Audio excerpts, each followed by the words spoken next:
Exodus 3. Now Moses was tending the flock of Jethro, his father-in-law, the priest of Midian. And he led the flock to the far side of the wilderness and came to Horeb, the mountain of God. There the angel of the Lord appeared to him in flames of fire from within a bush. Moses saw that though the bush was on fire, it did not burn up. So Moses thought, I will go over and see this strange sight, why the bush does not burn up. When the Lord saw that he had gone over to look, God called to him from within the bush, Moses, Moses. And Moses said, Here I am. Do not come any closer, God said. Take off your sandals, for the place where you are standing is holy ground. Then he said, I am the God of your father, the God of Abraham, the God of Isaac, and the God of Jacob. At this Moses hid his face, because he was afraid to look at God. The Lord said, I have indeed seen the misery of my people in Egypt. I have heard them crying out because of their slave drivers, and I am concerned about their suffering.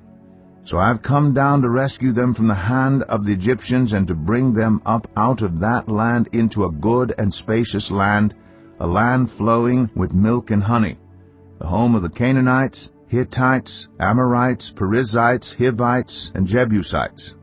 And now the cry of the Israelites has reached me, and I have seen the way the Egyptians are oppressing them. So now go. I am sending you to Pharaoh to bring my people the Israelites out of Egypt. But Moses said to God, Who am I that I should go to Pharaoh and bring the Israelites out of Egypt? And God said, I will be with you, and this will be the sign to you that it is I who have sent you. When you have brought the people out of Egypt, you will worship God on this mountain.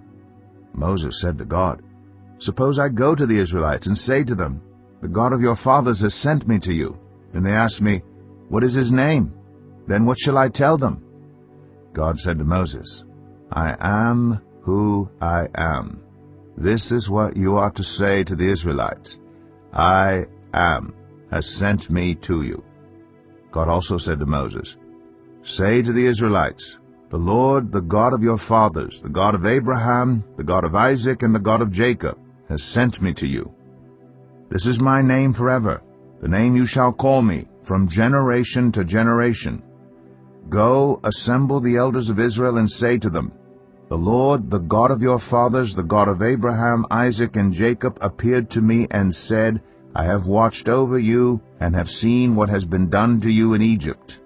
And I have promised to bring you up out of your misery in Egypt into the land of the Canaanites, Hittites, Amorites, Perizzites, Hivites, and Jebusites, a land flowing with milk and honey. The elders of Israel will listen to you.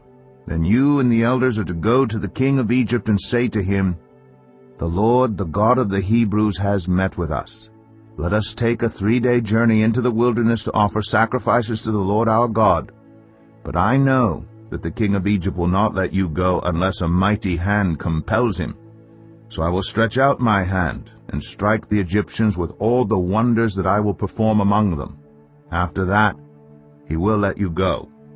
And I will make the Egyptians favorably disposed toward this people, so that when you leave you will not go empty-handed. Every woman is to ask her neighbor and any woman living in her house for articles of silver and gold, and for clothing, which you will put on your sons and daughters. And so you will plunder the Egyptians.